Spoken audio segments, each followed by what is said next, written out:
Good morning, Amber. Hey, Tony, how are you? I'm doing fine. How are you doing? Oh, good. Okay. I see that Jason's in the waiting room. Do you want me to let him in? Sure. If you want to, go ahead. That's fine. Okay.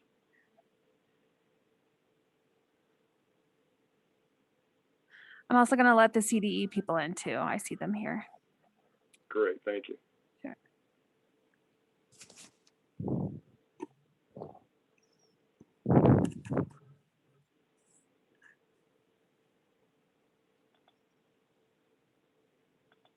With you to show how all those experiences have really led to who I am today.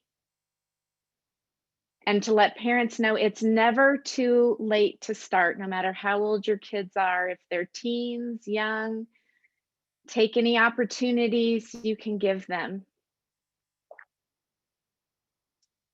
And then I have 3 takeaways I'd like you to open or share with you later. So I want to open with just wanting you to understand some of the challenges and frustrations I experienced growing up, what my background looked like. So I was born deafblind. My parents had friends who were interpreters, and they would come to the house and teach my parents how to sign. My mom also did a lot of research, was involved in a lot of organizations and the best way to teach deafblind kids. At that time, the internet was, slow. I had an old computer. Things were a lot more tricky at that time. There was really not the internet with the information. So she relied on getting brochures or what people were able to send. She went to meetings of deafblind, went to a lot of parent meetings, and tried to just make a lot of connections with parents who also had students who were deafblind, and just tried to learn as much as she could. She didn't want, or I didn't really feel like I was the only one. that I was the only one. I just saw a broad spectrum. I was exposed to a broad spectrum of people. I had just some fantastic support. And then I went to the deaf residential school, and I was with students who had deaf parents. I was in I feel like it was a great fit. I didn't feel like it was a good fit there. The math, the science, the reading that I was given, I was granted access with an interpreter, but I just didn't feel like it was a great fit. There was a lot of deaf pride, and teachers wanted to teach me and get me involved in the deaf culture without an interpreter. I was moved around a lot, but I was with people who were signing, and they were trying to write on a blackboard, which was just a huge challenge for me. There was the CCTV that they would try and move around and make an accommodation. I would sit in the front of way in the front of the classroom, but felt then like everybody was just staring at me. I would have an interpreter sitting right there next to me. But I just felt like it wasn't a good fit. So I decided to switch to the blind school. They would teach tactile. The expectation level was just much higher. My eyes were exhausted there. My parents felt like it was good for socialization and communication at the deaf school, but at the time there just wasn't enough. So I switched to the blind school, and I got involved in sports, and there was something there called goal ball, which provided some hearing. And at the deaf school, there was dorm staff who was able to interpret for me. My coach was willing to communicate with me, and I had great access there. At the deaf blind school, there were there's just a lot of debate as to which was the best answer. And I would tell you, it really depends on your child's needs. If your child is primarily deaf with fairly good vision, but struggles at night, maybe the deaf school is a better fit. If they're fully blind and really require the braille and a lot of the exposure to movement and some of that, they might be a better fit at a blind school. So my recommendation is really both. Children have to have the socialization outside of the residential school. They have to have communication skills out in the community. And if you're, Only 4 of us. there were only 4 of us who were deaf blind in my school, so it was a pretty small community there. But I felt like my parents gave me a lot of opportunities, especially in an 11th and 12th grade. I went to a technical school. I was even able to take some college classes.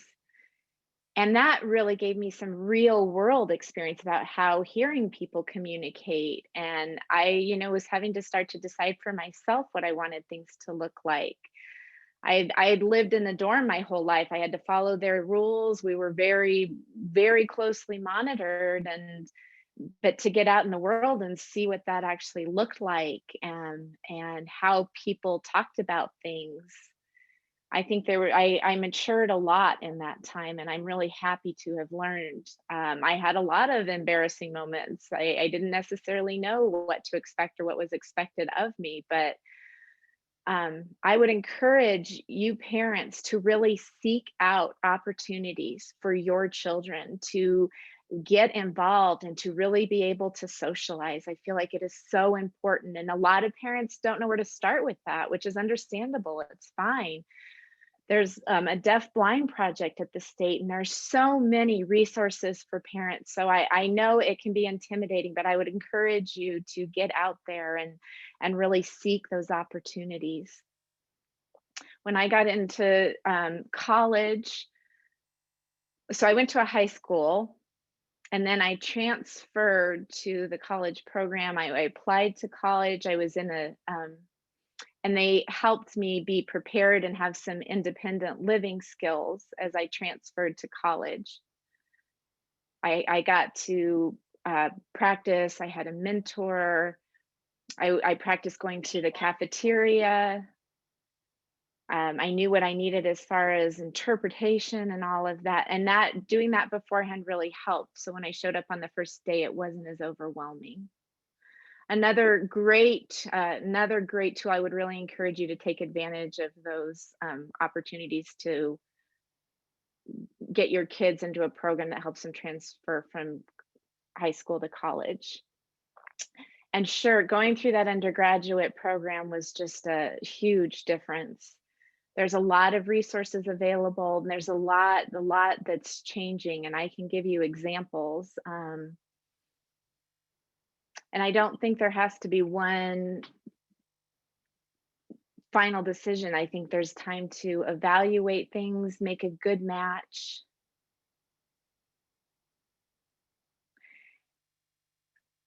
You don't want to do the bare minimum. You don't want to do the bare minimum. There's a lot of equipment.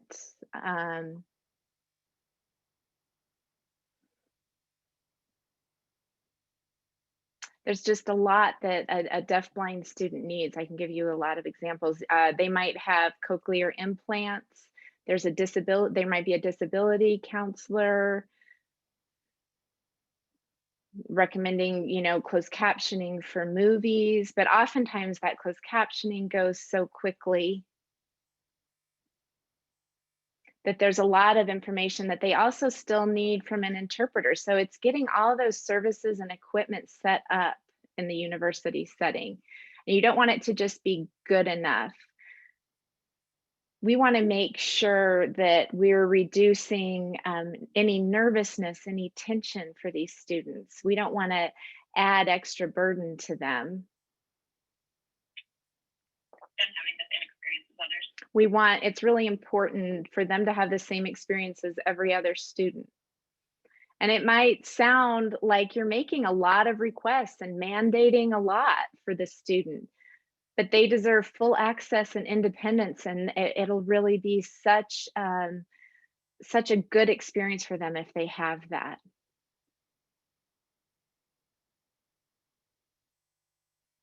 So I've got a bachelor's, and then I moved on to my master's. And at that time, I had an interpreter who would sit right with me.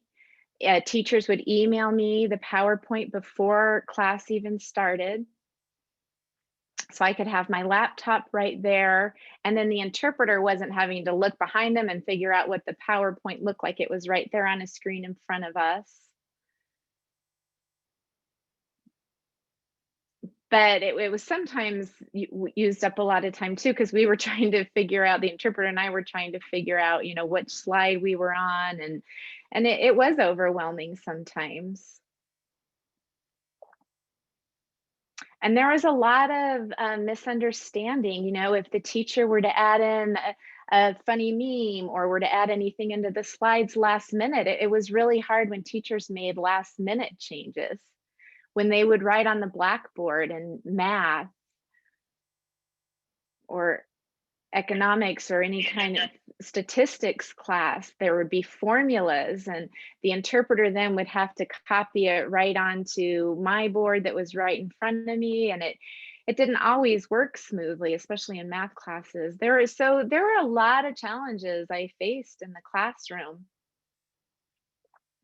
And then when I went on to get my master's degree, there was the financial piece. But I felt like the money didn't matter. My education is what was important. And the university was willing to work with what I needed. And I was able to explain them. I talked them through my school experience so far, and they asked for any recommendations. So we ended up with an Adobe program. I was able to open my laptop and then connect directly to the teacher's presentation. And I also really encourage them to use a whiteboard, PowerPoint, and then the interpreter was able to not have to look behind them, and we use closed captioning. But it was a lot of stress. It created a lot of stress in the classroom for the interpreter and the teacher and myself. And the teacher would tend to reach out and ask students for their opinions and what they were thinking, or asking us to write comments down or write notes down. So I had a note taker, and they would email me the notes after class. But what was a struggle with that is it depended on what that student felt was important. So I felt like maybe there was some missing information when it was just a student note taker in class.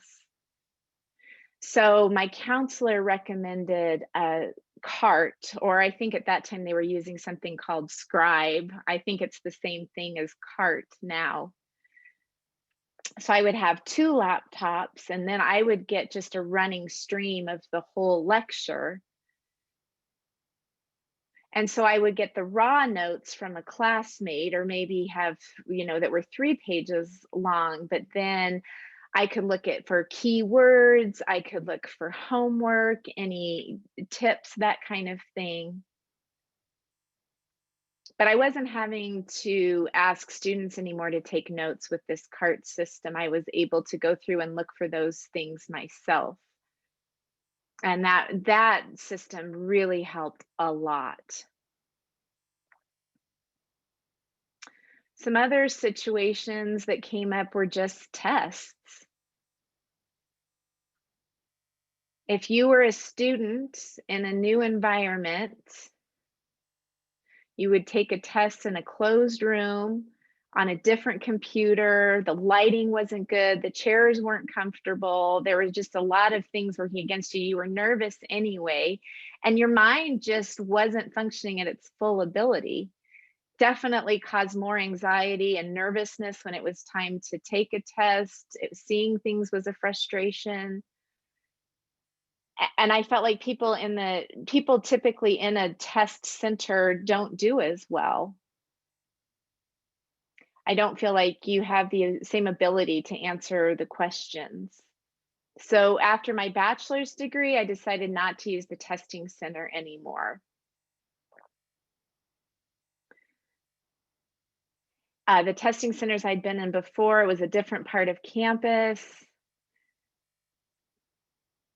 So I was able to do a take-home test. It was the same as, it wasn't the exact same test the other students took. It was off an essay.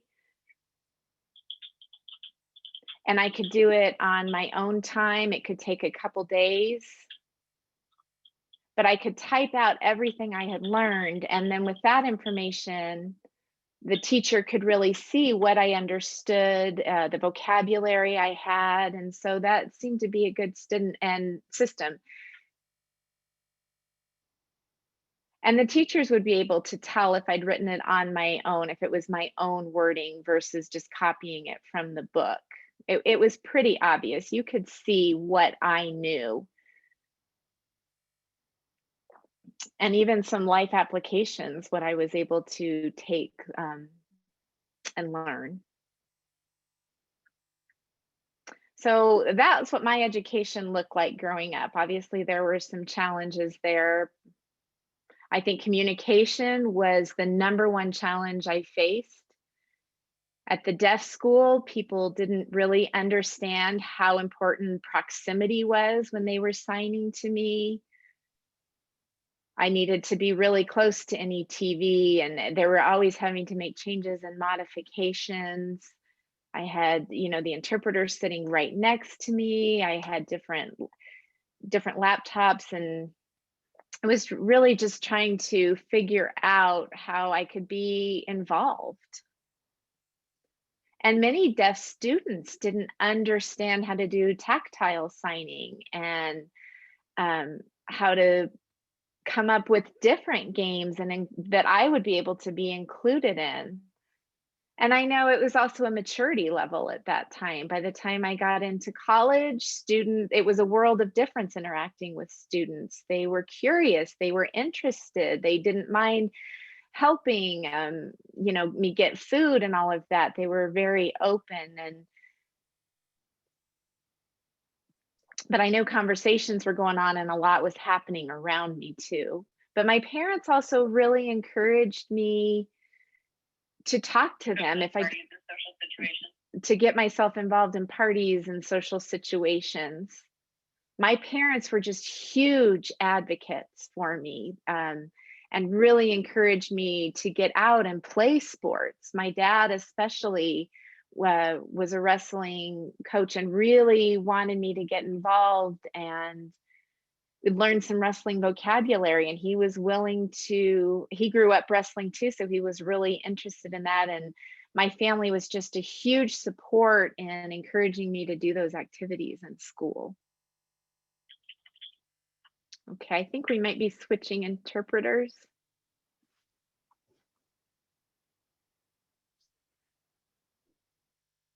Hold on one moment while we get the new interpreter set up. There we are. Okay, so it's a good time. Any questions so far? Any experiences, challenges with education before I move forward that anyone wants to discuss?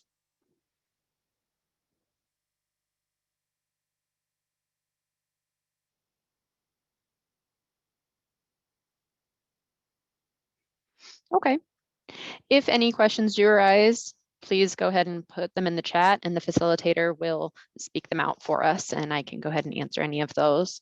I want this to be interactive. I don't just need to present the entire time. So if you do come up with a question, let me know. Okay, now I want to discuss more about work and career.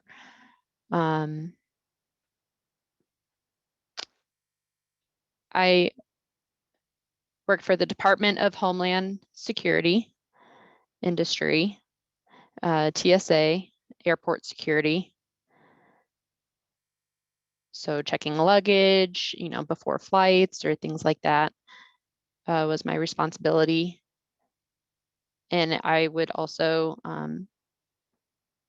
talk to people with disabilities on how they could benefit from, you know, if there was a ventilator, if there was wheelchairs, you know, a variety of different disabilities that they might have.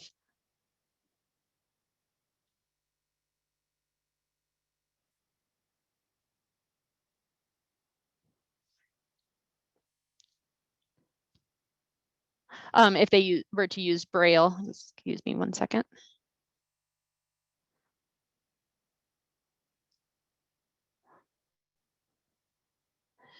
So those were different keys. That's a machine with different keys that are provided.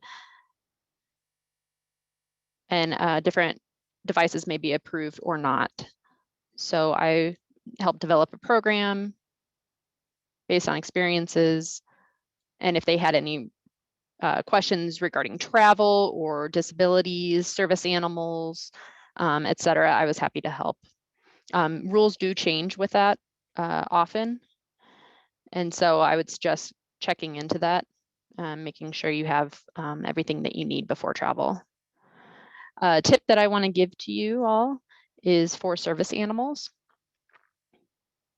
About 3 months ago, there was a new rule that was passed with service animals, and it was for dogs only. It wasn't, you couldn't use different kinds of animals. People that use emotional support animals had a different training. Some of those animals did not have good behavior. Some of them didn't have their shots appropriate or use different kinds of animals.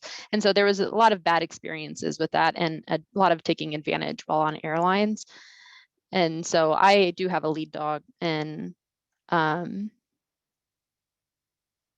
if I were to travel, let's say, the dog does need certain requirements, and that does offer a challenge as well, feeling unwelcome. But now with the new rule set, if it prevents people without having those trained animals from flying, so that you don't have that discrimination. And it does support people with disabilities. And there is a specific form that you need from the Department of Transportation. Different airlines might need it. I don't want you to be surprised that about that new barrier from flying with emotional support animals. Southwest, American, I know, is implementing this next month, and I do believe it will be standard. So I want to let you know that it is important that you aren't thrown off by that at all, depending on which service animals you might have. So make sure you investigate that before your future travel. Some of you may be curious. I have a lab that will be 8 next month. I got it in Michigan. It is my second dog that I've had. My first retired when they were 11 years old, and I gave it to another family. I had just gotten married. Hold on 1 second for me.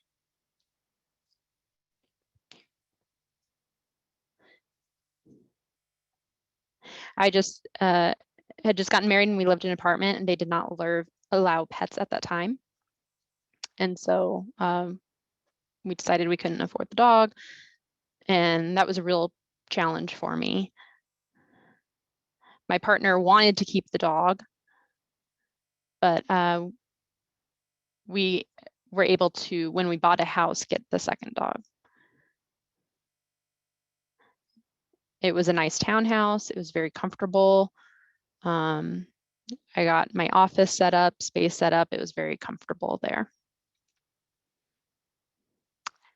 So moving to employment and work. with TSA training. I never thought that I would work for the government at that time. Growing up, I didn't think that that would be the case because I thought it was very political. And federal department in general and legislation is not very political. They have rules and supervision. And there is politics that are discussed, but not really party aligned. That's doesn't really happen. But I do work for the government now. At that time, my boss really encouraged me to take control, take lead, schedule my own meetings, decide my own appointments and timing and schedule, and just told me every Friday to email a list of things to do. And so that gave me a lot of self-confidence, and I felt like I was very included. I was able to find things that were a good match for me, work with people that I enjoyed. And so I really enjoyed that social situation.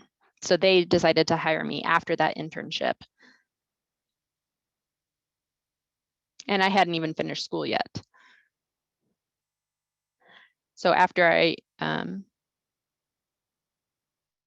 graduated, I applied to that job and interviewed and was hired. I made sure that I didn't give up. I had a lot of opportunities at that time with the Department of Defense as well. Interviewed with them as well, took on a background check as well. They required top security clearance. So I moved to Maryland. My dad brought everything that I needed to set up an apartment, my computer. I was very nervous. I was living alone for the first week, but I was really thankful to that first boss who, he was actually a Marine. And he really cared about people with disabilities, and he wanted to provide opportunities, help. He asked if I needed any food or if I needed anything. And so I was very surprised by that. There was not like a fine line that he wouldn't cross. He helped me. He wanted to hire me as soon as possible for that position. So don't let anyone oppress you. Don't let anyone, give you the runaround or anything like that. Just have confidence, decide what you need, decide what you want to do for your job.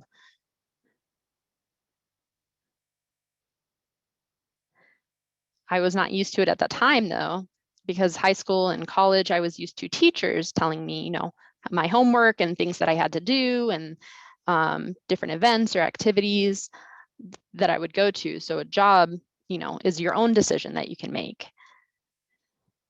And what you need and, everything that you need to be successful in that job is up to you. And so make sure you have that opportunity.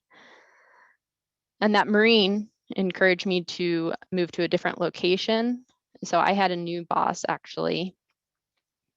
That person was not as good at communicating with me, did not want to communicate with me very well. So I've had a lot of different experiences with different managers. Some are more low key, some, are saying, sure, of course. And others keep telling me no or dismissing my needs or telling me not to worry. So I've seen the gamut of different managers.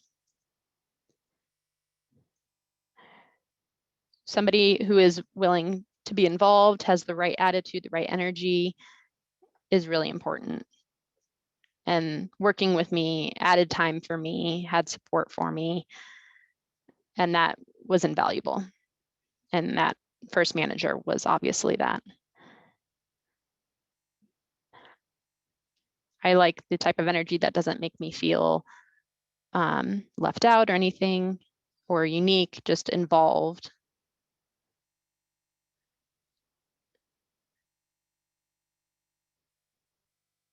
I have a good connection with people when I show them that it's easy to communicate with me and just take over on how to do that. Whether it be your interpreter, your partner, your support person, that all worked for me.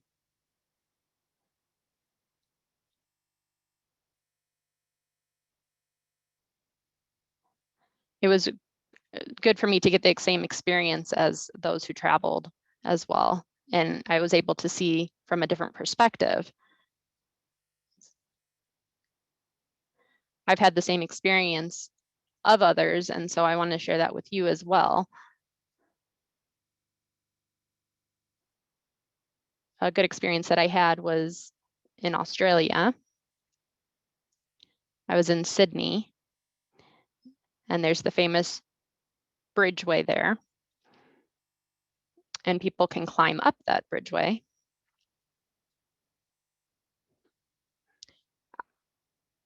And go on the outside of that. I had read books, I've watched movies, TV.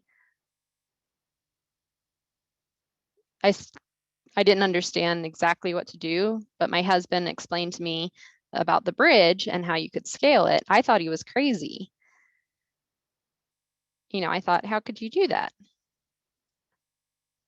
I didn't think it was real, but it turns out that it is.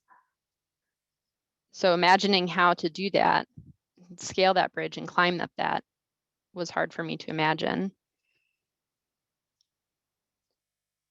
So I went online and researched it, and I booked a time slot. They provided the interpreter when I requested one. So when we landed there in Australia, we took a cruise to New Zealand, and we were ready to do that bridge. My husband said preferred to do it at night because of the lighting. I told him during the day it's harder for me to see the lights than at that time, so I would prefer the night. Do you know in New York, Rockefeller Center, the big tall building there, and then what's the other one? I forget the name. Oh, Empire State Building, right. So both of those tall buildings, looking out at windows and things like that. If we go during the day, everything's so bright that it's kind of hard, everything gets blurred together. Or in Chicago, there's the Sears Tower. At nighttime, when we went, we were able to see the street lights and they were beautiful. And so that's why we decided to do that bridge at night. We had learned from our prior experiences. So we went, we met the interpreter. The interpreter signed Australian Sign Language, not American Sign Language. So we had to kind of communicate and gesture back and forth sometimes. At that the person who guided our tour thought that it wasn't safe. And the interpreter explained this is the third time that they have interpreted for a deafblind person for the bridge tour. And so the guide said, okay, that's fine. We'll go ahead and instruct you. We'll train you. And my husband said, I was smiling the entire time. And this was an adventure for me. I never forgot this experience in my whole life.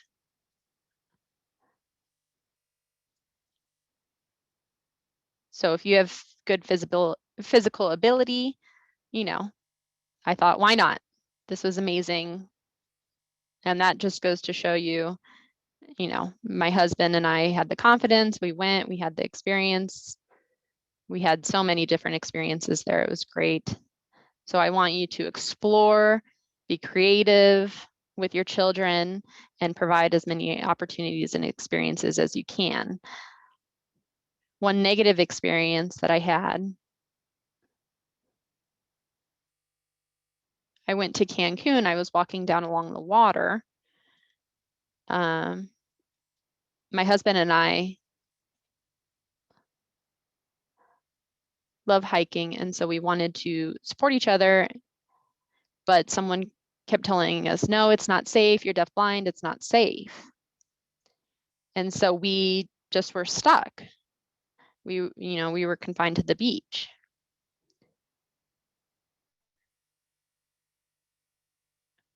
We couldn't go hiking and exploring like the other people could. There were 3 or 4 people in our group who were comfortable, who were willing to speak up and said they wouldn't mind taking turns supporting us. And so that's finally what ended up happening. But as far as work, back to work experience, there are a variety of different people that you might work with. I encourage you to find a good boss and try and stay with that person as long as you can. If you want to move up in the organization, I understand that. But if you were to transfer, you might get a different boss that you might not like, that doesn't know how to do it, and you don't have the opportunity to go back.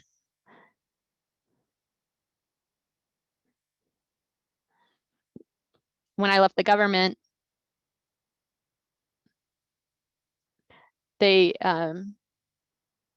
brought in interpreters that did not have the correct signs to work with me as a deaf-blind person, protactilely.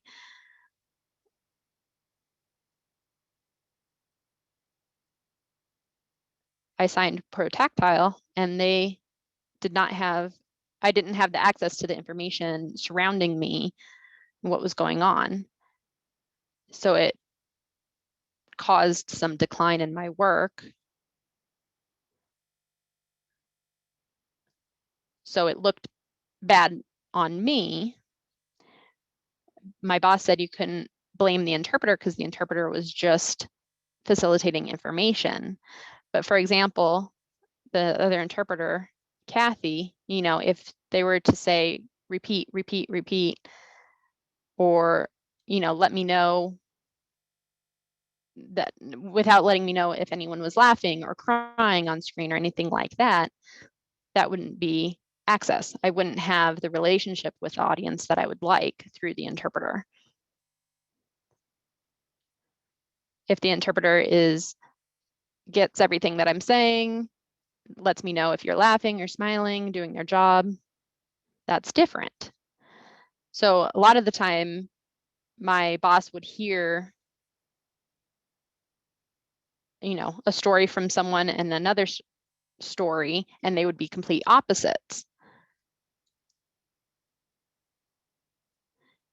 Many times people didn't understand the interpreter skills that were needed in that situation. They would bring in an educational interpreter or someone who worked with kids primarily, and they didn't understand my needs versus their other work, kids' needs. So there's a variety of situations that would come up that would be very frustrating.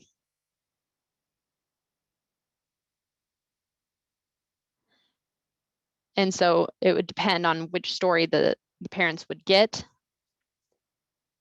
who was believed, who was right, who was wrong. That was a large challenge for me. And we are going to go ahead and switch interpreters. Hold on one moment for me.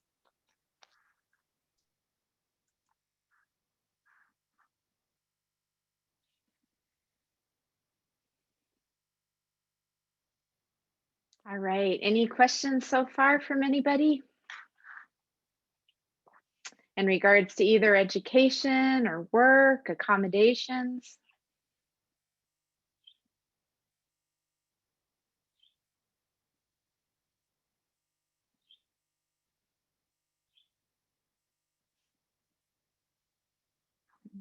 Nothing yet? Okay. So we'll have a time maybe in about 20 minutes, we can just open it up for questions. So I've talked about my education, then that leading to work and what that looked like. Some discrimination I faced. I've had about 7 different jobs. Just wasn't feeling great about myself. my work, my life. I was just hitting a lot of frustrations. So I decided to quit my job. And my partner was telling me, you've got these great skills, you've got this master's degree. And I was thinking, what can I do where they'll really value my skills? And I really love helping people. I love presenting. So I decided to set up my own business. My partner suggested it. I've got a bachelor's degree in IT, so I felt like I was capable to get the business up and running. Came up with the name 3 Monkeys Communication. So my husband is African, I'm white, so we thought we would set up a program.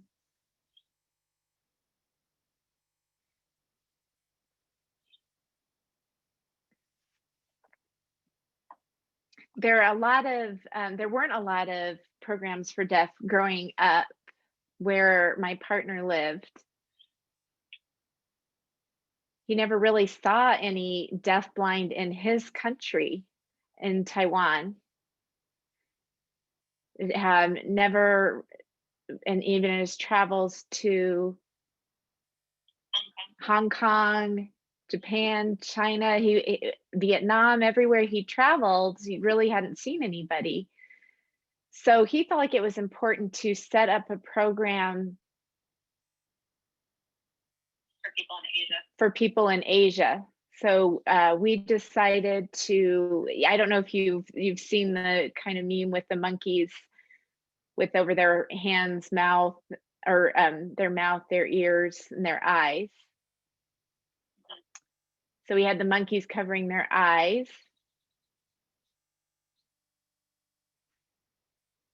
And we did that for our app. That's going to be ready in the next few months. We're going to have that app coming out where we're hoping deafblind can sign up. They can request interpreters, request help with phone communication, be able to do background checks and all of that. So travel to and from the stores. We're really just trying to empower deafblind people. So for the middle monkey with their hands over their ears, we haven't come up with anything yet. We've named the 3rd monkey. That's the one with his hand over his mouth. And we're going to change that picture so it's someone doing some tactile signing. We've got a YouTube channel. We're making our movie about traveling, our travels to Australia, New Zealand, Taiwan. That's what we're going to have there. So we're hoping to get more access for deafblind people when they travel the world and what the world looks like. Just to be able to have those experiences. Get a foot in the world a little bit. Maybe we can bring the world to them.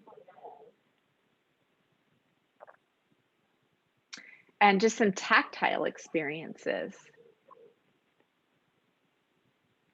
So anyway, that's how we came up with the name 3 Monkeys Communication. So we've been keynote addresses. We have practice access for teachers, for business programs. So if you want something on your website, we can help counsel what access would look like for that. But our goal is for the deaf-blind community to have the same experiences as everyone else. We feel like sometimes the deaf-blind world is very small and limited. There's 45 to 50,000 deaf-blind in the US. And we're hoping that our app, we're going to be able to show what deafblind people can do and give full access, and just we're hoping this app really takes off, maybe do some virtual and just understanding that the culture is different with an emphasis on that. The word deaf blind It's one word. There's no hyphen between it. There's no slash between it. Because when you add that slash or that hyphen, it means we've got two disabilities. When you put that word together, it really means we've got one disability. We're one culture. We're unique. We're not deaf. We're not blind. Those aren't separate things for us. I'm not going to have time to go into that discussion in depth today. That's a whole other presentation we can talk about some other time, but I really would emphasize when I see deaf hyphen blind or blind hyphen deaf, it's just hard to identify. We are deaf blind. So now we've set up this company, we've traveled, and then COVID hit. So we've had to stay home and try and figure out what that looks like, what we're going to do for money and some of that. So that's when we decided to go ahead and really pursue this app. We've used a lot of time, we've designed it, we've built it, we've tested it. It's really my first time building and producing an app like this. So I'm really proud to be able to show that hopefully in the next couple months. On my Facebook page. You can look on my Facebook page, get some information off there, but we'll keep you updated on that as well. So last summer, I had a friend who asked me to work at a deafblind camp. So I spent a week working with kids and really enjoyed that. They were 7 to 12-year-olds. Some were hearing, some were deaf. It was a CODA camp, kids of deaf adults. So kids would go to learn sign, learn how to communicate, learn more about the culture. And it was a really interesting experience for me. At the end of the camp, I had someone come up to me and ask, so you had a master's degree? And I told him that, yeah, I did. And this kid said, I just never thought I could become a teacher. I went to Townsend University, a top school. That's where he was wanting to go. And then last spring, for his first semester, I walked into the classroom. I was super nervous. First couple hours of my lecture, I just wanted to be over. I did a one-day workshop. I've done one-day workshops and stuff, and that goes pretty well. But now in a classroom, you're talking about 16 hours, 3 hours a week. And I thought, how am I going to do this? I really didn't like writing class plans. I was trying to figure out what I should include. But I just took all the information that I'd ever presented and tweaked it a little bit and figured it out. And I realized my favorite part of teaching is going into that classroom on the first day. I had someone who was coaching and helping me figure out how to run it and what to do. I taught with an interpreter behind me, a pro-tactile interpreter who would stand behind me, tap me on my back, a back channel. So I had this, if you imagine an upside down U, I had someone sitting, if someone was raising their hand on my left, or someone was asleep on my right, or someone was laughing right in front of me, there would be different motions they would use on my back to let me know what was going on in the classroom. So it was like I could understand the environment.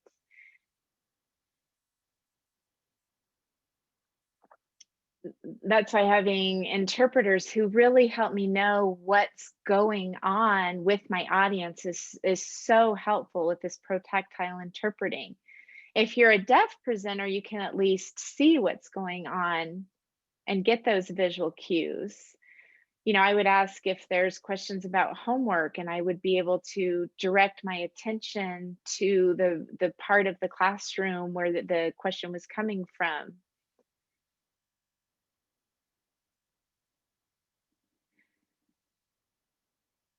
And I really wanted students to be engaged with me and want to come back the next day. I wanted to, I didn't want to always have to rely on the interpreter off to my side, but I just really love teaching. I love understanding that educational world.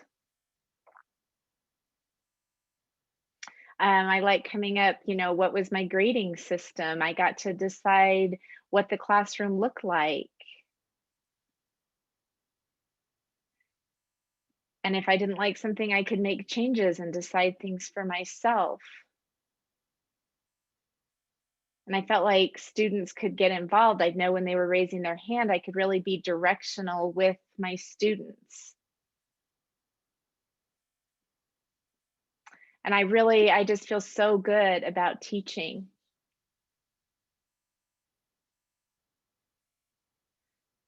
And I had one final objective on that teaching and some of my tips for my experiences. The first class I taught in person, I had my tactile interpreter ready to go. I had my computer up. I had a big, big monitor. I had a table in front of me. I felt like I was really ready to go. I had everything set up in my office. I got logged in, everything went well, and then my assistant or my proctor, who is going to help me with questions and that kind of thing,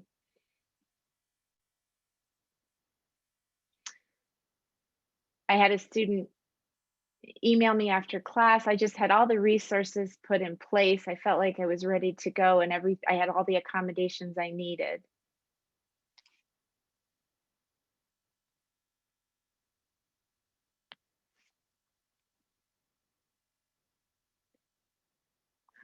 And this was then right before the election, about 4 years ago. It was that the whole election process was just really interesting. I would pass people in line voting.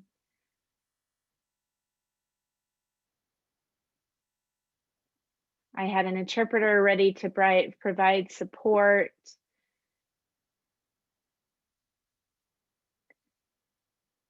But I was just completely worn out. I was involved in the election process and I had things set up and I was completely worn out. It was probably, I worked at the polls the entire day. There were lines of people. When we finally closed the doors and got everything cleaned up, I went home and slept, and then we had to be up and ready to go the next day. It was just an absolute crazy experience being involved in that election. But going back to teaching, when I felt like teaching in person was very easy. The class would come together, I could have them set up, we could do activities. There was just, I had the interpreters, I had everything set up to do it in person. Felt really good about that. And then all of a sudden I was teaching online and I felt like I had no support, no real interpreter support from at home.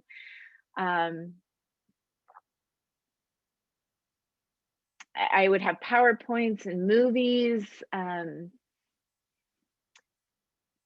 had the students were having to work isolated at home and emailing me questions. And I just felt really disconnected from my students. And then in the fall, we started going to this asynchronous learning where maybe I'd show a movie and I'd sign and I'd have a PowerPoint and I'd send that out to my students. I just didn't feel like that was a very good way of doing it because students were watching and if they had to rewind and didn't understand, I just didn't feel like I was being very effective. In the classroom, it was just so interactive and students could ask me questions, but just having to do it all remotely and at home was hard. So this semester, the university had a new policy that you had to do synchronous classes, that you had to do live classes. But I didn't have the communication support at my house that I have in the classroom. So there was a new challenge for me And the new university policy was requiring synchronous learning. They were hoping to be able to start, in person again, but that kept being put off. So it was just really hard to know how to prepare for each semester. It's like, your job, you've got your responsibilities, you're in a college setting, and to get everything ready and going was a real challenge. And now, we're into this Zoom. So I've got monitors set up. I've now got a screen with the class, a screen with an interpreter. I'm able to see my whole class, understand if students are signing incorrectly. I'm getting that information now from one screen from an interpreter. I've got an assistant, and I've got the interpreter support, but I've got all my students up on Zoom. So that gets a little chaotic sometimes. I'm having to watch the interpreter and I'm trying to watch the students, but having the screens and some of the technology set up now has helped a lot.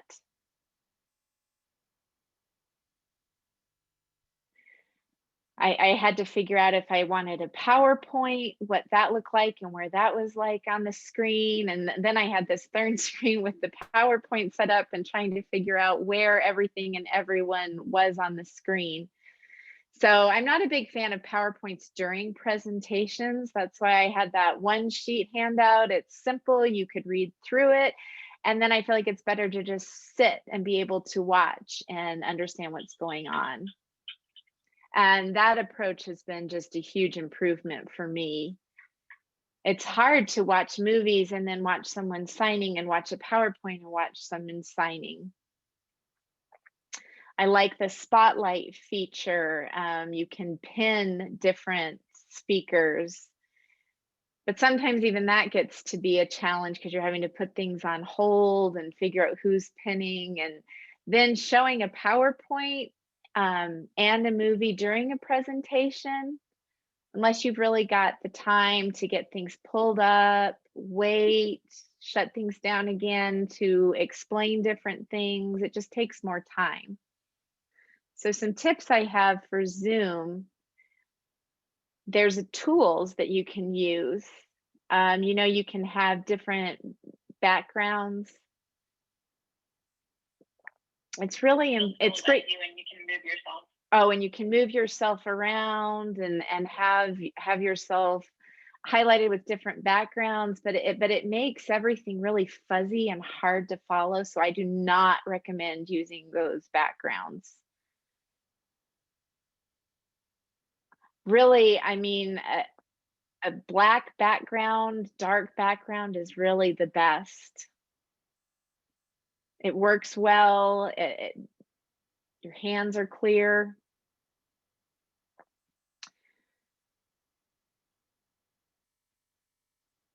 Another tip I would recommend, one speaker at a time. If the host is able to spotlight the person speaking, you can hold your hand in front of the camera or to get their attention. If you can spotlight the person who is signing or speaking, it's much easier and turn taking goes better. It's really important to have really good turn taking set up because it's hard to find people in a big Zoom call with all these pictures on your screen. And so it takes some time. You're having to wait. You're having to get your screen set up.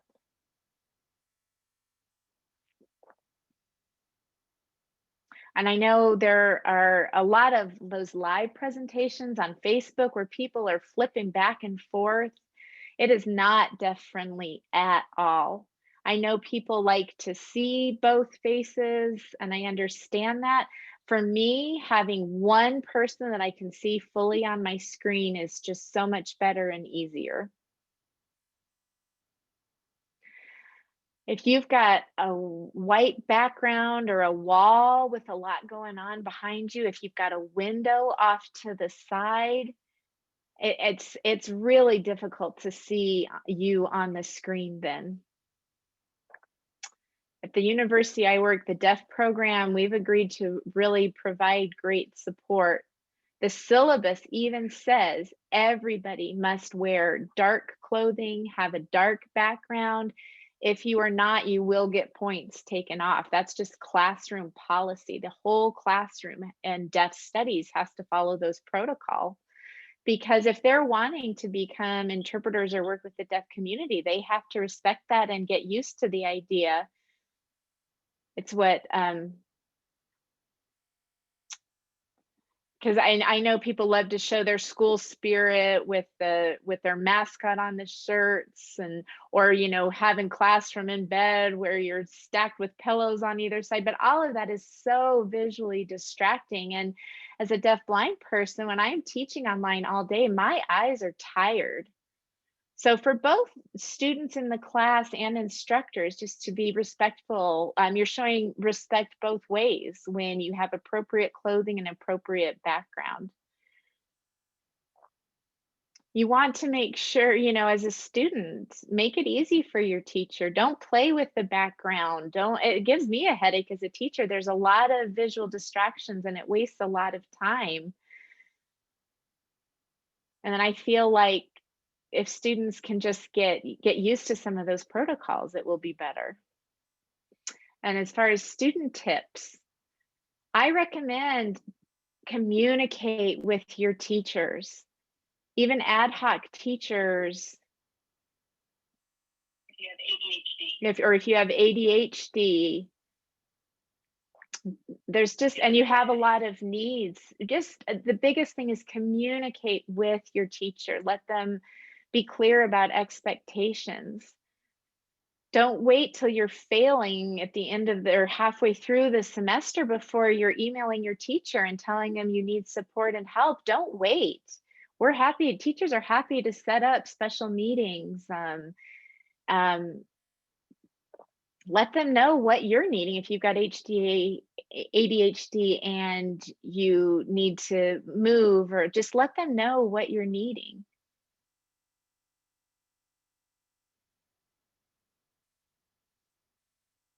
Or even if you don't think, well,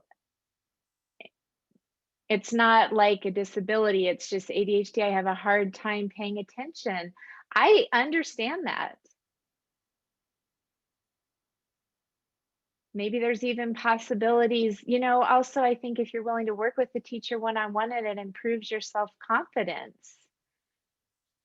I just never want to see a student fail because they waited too long in the semester to let me know that they were needing some extra things or extra tutoring. I would rather be helping them along the way. And when I've been able to do that with students, they leave the class feeling good, and it's just much more successful. Even if you feel like teachers are super strict and I'm just going to tell you, nope, you earned a 0, it's too bad. Let me know what your questions are.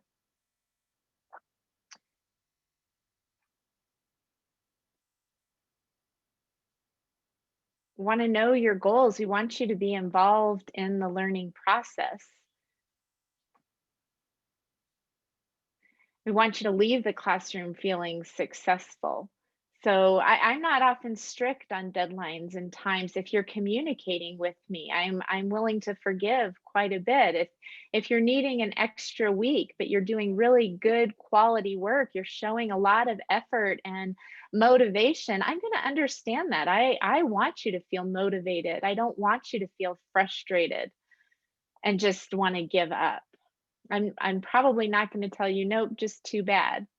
I had 2 students last semester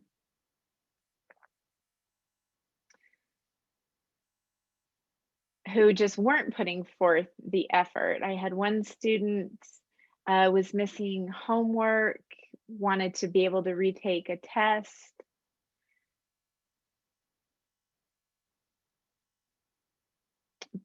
But some of the work he turned in, the dates didn't match with the syllabus. It just wasn't making sense. I think he'd used Photoshop to alter things. So that, that's lying, and that's cheating and trying to take advantage, and, really could cause him to get kicked out of the program. And I don't know if he just thought he could take advantage of the fact that I was a deafblind teacher, but just to let you know, deafblind, we are just as capable as anybody else. And with the right resources, the right accommodations, and the right support, we can be wildly successful. Thanks, interpreters. And I would rather focus on the educational experience. And with this online piece, please be patient with students.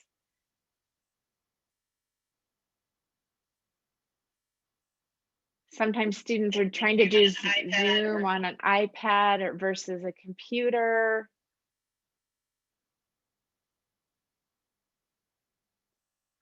We're having to put things on hold. They're having to pull things up differently if they're just on a phone, trying to chat and watch the interpreter at the same time. There's a lot going on. Also, please think about how to be creative. Come up with things that students will learn, not just watching one PowerPoint, one presentation day after day after day. I had a 300 level class, very technical student. There was a lot of information that they needed to learn. There's a lot of reading. But at one point we decided in the class that they were going on their own time, get together and just talk about a movie and some training. And I would really encourage you to ask questions during class. That can be very motivating. You don't need to use the whole class time to lecture. Maybe use half or 3/4 of it, and then let students have a discussion or let them go.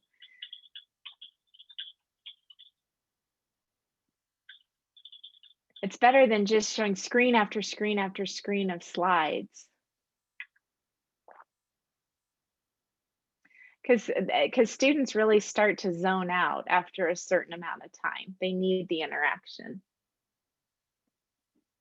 And we're going to switch interpreters. There we go. Thank you.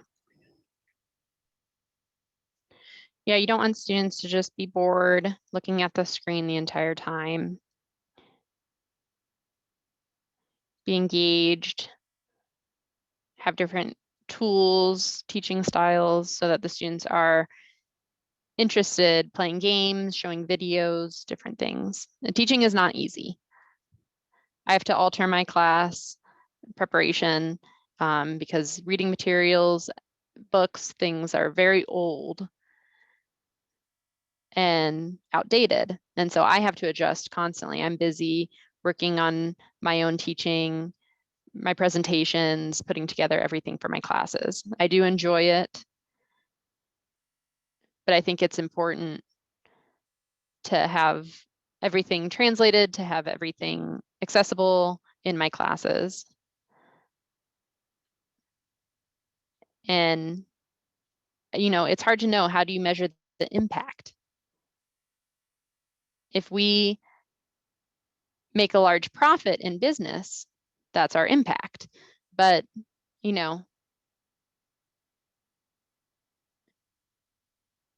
if we do something large, if we are successful, that's how we show and measure our impact there.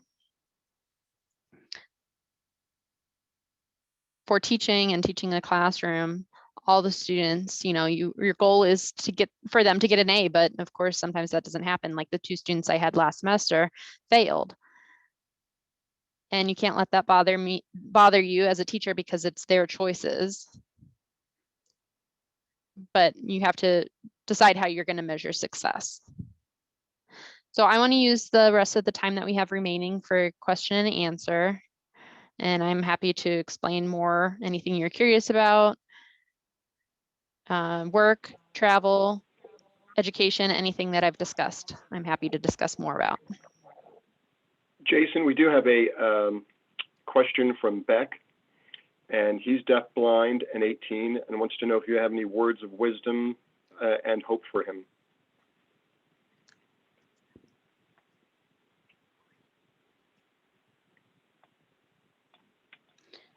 Would you mind repeating the question for me? We have a question from Beck. He's deafblind and 18 years old. He wants to know if you have any words of wisdom and hope for him. Oh, okay, thank you, thank you. That is a good question. First thing, at age 18, have you graduated high school already or not yet?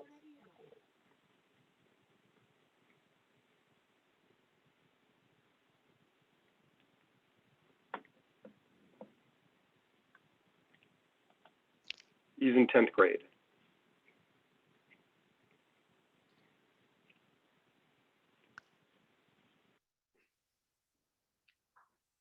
Okay. So you have 2 years left of high school, that means. So you want to go ahead and start thinking about what your future might look like.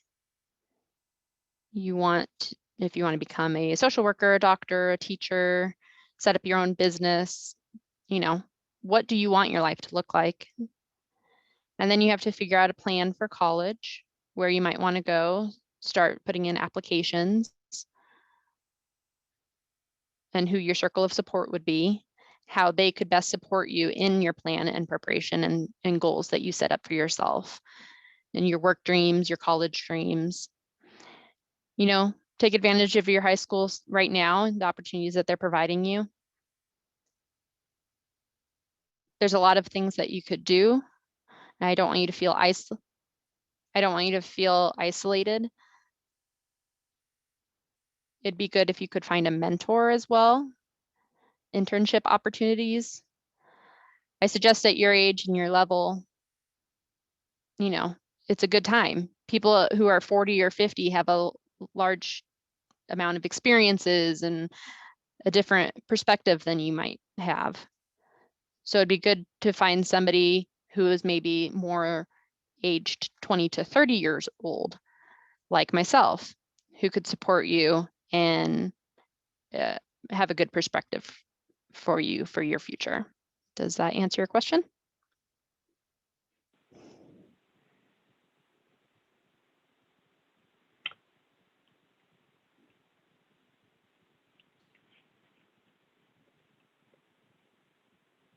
They're typing right now.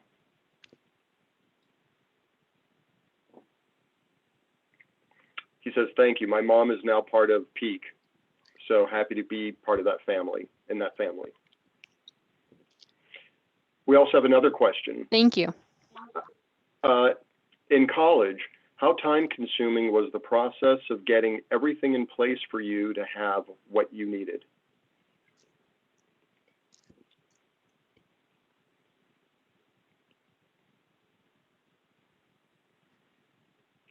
Really, it depended on the preparation. It was always different. I knew my needs. I had a bag with everything I needed inside. I would give the paper to the teacher. I would email to discuss expectations beforehand. In college and in my master's, it was better than in my undergraduate because those teachers could ask the undergraduate what I was provided before, that scribe, cart machine. So everything was set up beforehand. And they could learn some tips and tricks from the undergrad. So that was a lot easier to get going. But during my bachelor's degree, going in and setting up everything, setting up the interpreters, that was a lot more time consuming. But really, it just depended on the situation, person to person, each of their needs as well. You know, I'm a very fast person. I like getting things done as quick as possible, but it just depended on the situation and if there was an interpreter ready to be there for support or different systems that were in place. Does that answer your question?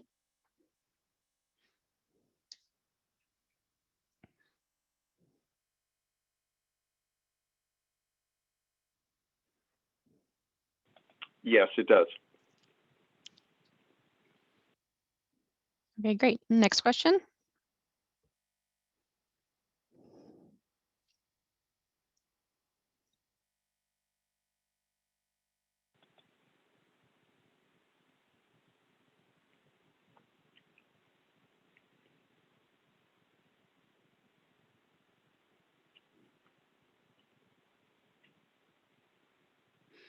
Any other questions?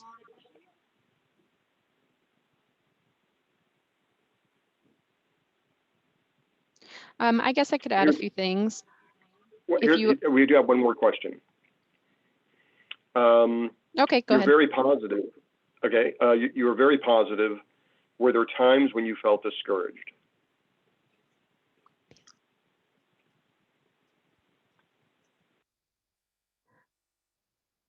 Oh, yes.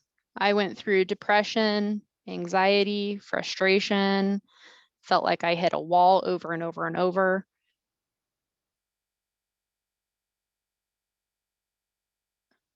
I wanted to speak up. I wanted to have a right. I wanted to be an advocate. I wanted resources, things that were not available to us. I wanted, you know, I had to do that, go through that over and over and over again for people. But for myself, I went through those obstacles again and again and again.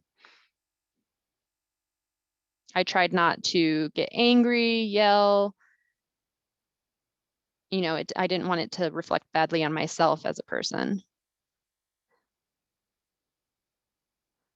I would take a breath, say maybe they were not aware of the impact that they were having, and suggest and try to explain to people what was going on. You know, most of the time people would say, oh, I'm so sorry, I'm happy to help, I didn't realize. So, you know, and I'd say, you know, the law says, if you started out with that, sometimes people would become defensive. So it is kind of hard, and you have to change how you say things to approach people differently. And it depends on their attitude as well.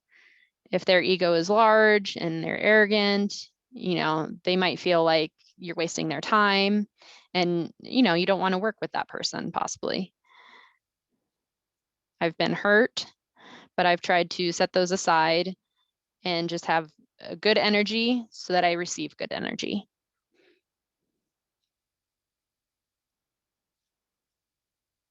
And just a quick interruption. This is the 10-minute warning. Okay, thank you. Yeah, we have another question. Oh, well, it's actually more of a compliment. I admire your perseverance. I'm happy that we've had this chance to learn from you.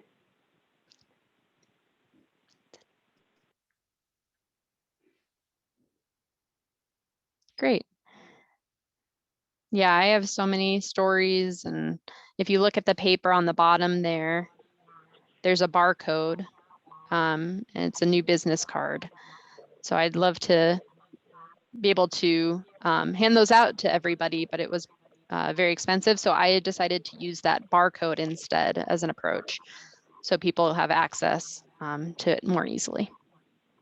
And we have another question here from Amber. What are some techniques / language to use that you may have when people think good enough is fine in the classroom? What's the most impactful language for that?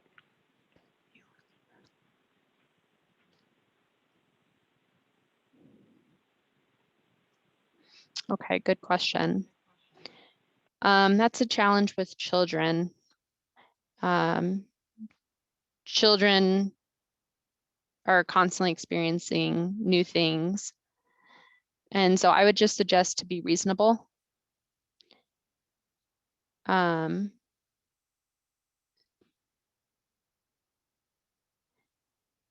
If the interpreter, let's say, is at the front of the class and you can't see them, and you're constantly having to repeat over and over and over and over, or if you're not understanding,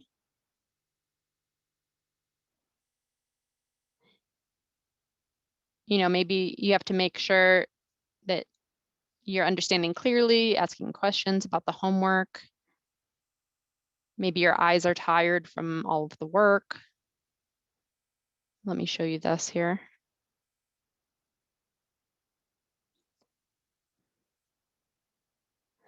That's a sign of being tired.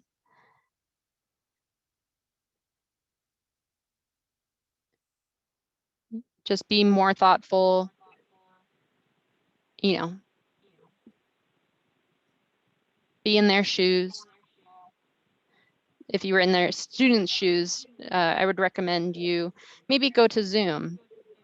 I've had one deafblind child and one hearing sighted child, both that were using an iPad. I gave them both each an iPad.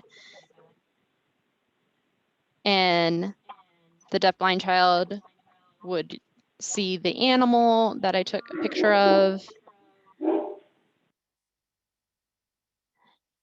One picture I took was too far, so they needed to blow it up so that it was far closer so that they could see. So you just want to make sure everything is as accessible as possible for each student, and make sure you try to be in their shoes and experience what they experience. Does that answer your question? We also have another question asking where they can find the paper that you spoke of. And I assume that will be in the presenters materials folder. It should be there, correct? I believe the host, could answer that question better. Yeah, it's not in there yet, but maybe it will be added. Perfect.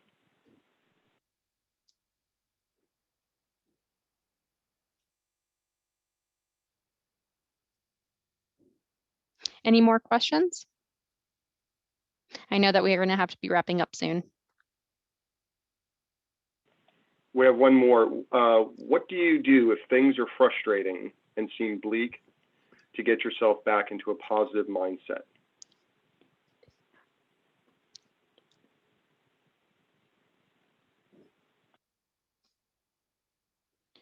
My best advice for that,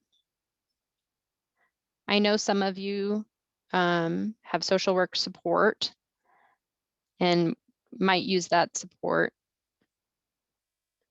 And they maybe are deaf and understand deaf culture or use an interpreter.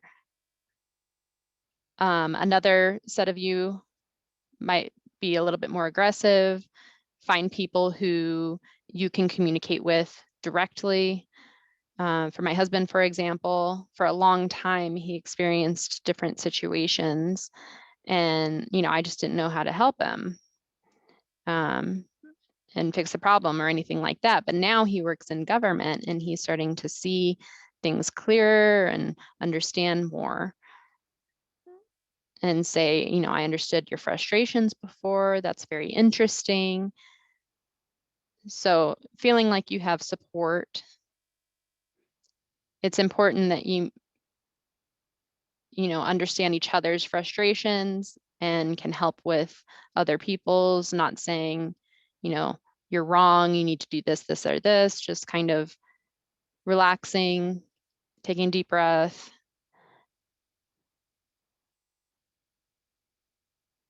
Trying not to have trauma and think of the worst of the situation. You know what I mean?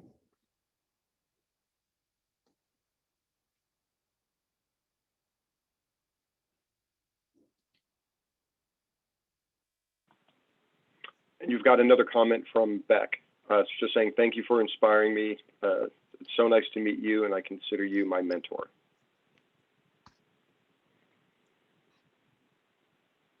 All right. Yeah, feel free to email me.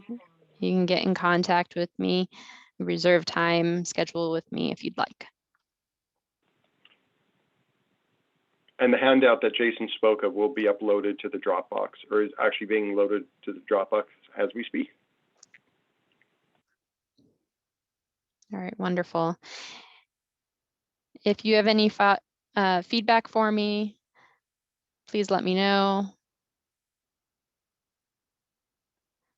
I'm used to seeing my students' comments, negative or positive, but it helps me. Any feedback that you can give me, self-evaluate for a next workshop I give, next class, or presentation for this interactive experience. So any feedback would be appreciated.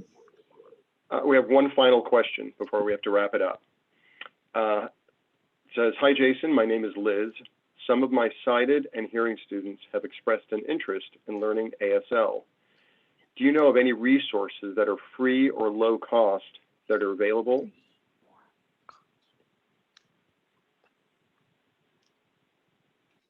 Okay, that's a good question. There is an app called ASL Max. You could download that. It's for children to learn sign, or you could also go online to Dawn Sign, D-A-W-N, Dawn Sign Press. They have short movies there where you could learn. That's a good tool.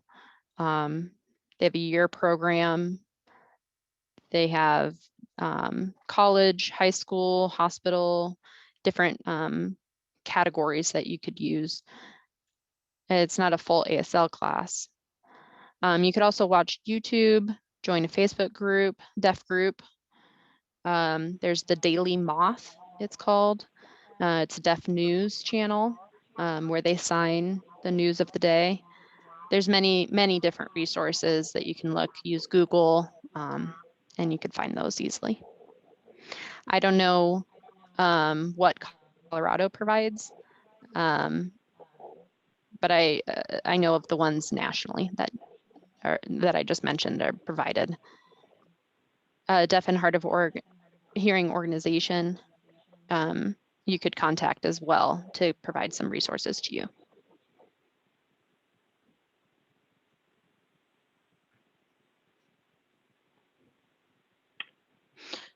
Also, you could get in contact with Deafblind Project Education as well. I want you to know that they are there for support as well, like this presentation. So I want to thank them so much for inviting me to participate with you this weekend. And I hope you all stay warm, be healthy, and stay safe.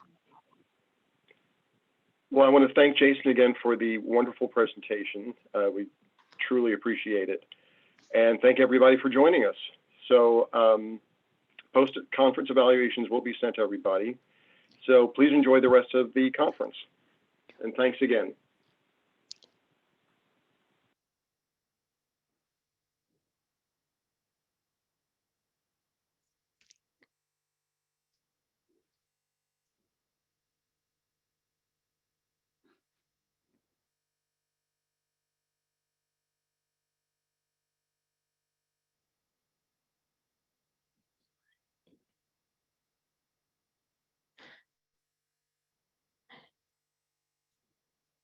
Do you mind switching?